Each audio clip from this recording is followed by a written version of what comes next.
So first, let me talk a little bit about industrial engineering and also about Penn State.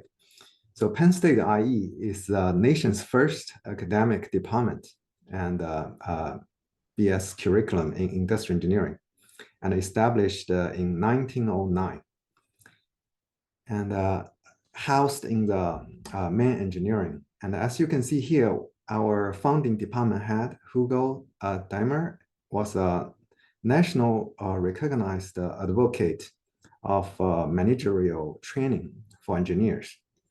And there's another name here, a well-known scientist, Frederick Tyler, father of scientific management. So this is a plate that I see in the campus, and then I took a picture. I want to show you guys. And at the same time, I want to talk a little bit more about Frederick Tyler. And Frederick Tyler has a well-known book called The Principles of Scientific Management. And this book pretty much marks the debut of industrial engineering. And in this book, we Frederick emphasized scientific management. Scientific is based on the work measurement.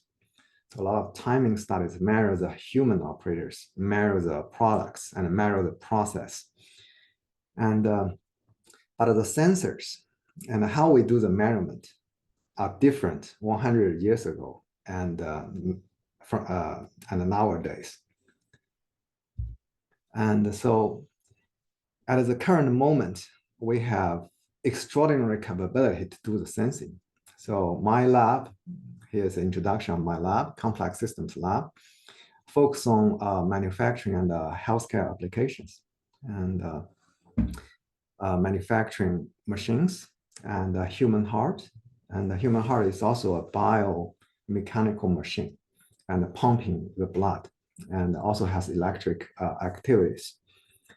So monitoring uses wireless sensor networks and supervisory control and data acquisition systems to really thousands of sensors and our Internet of Things. We actually connect data in milliseconds in real time.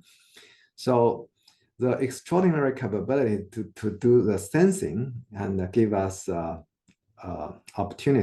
unprecedented opportunity to do the monitoring and the modeling and analysis, including system informatics, process control, and decision-making, quality engineering.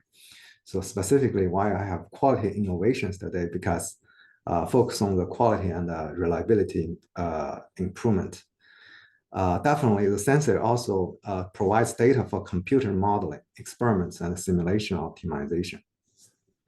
So the theoretical foundation of my lab is nonlinear dynamics, statistics, signal processing, simulation, optimization, and control theory. And I have a hybrid background in electrical engineering, automation, and industrial and systems engineering.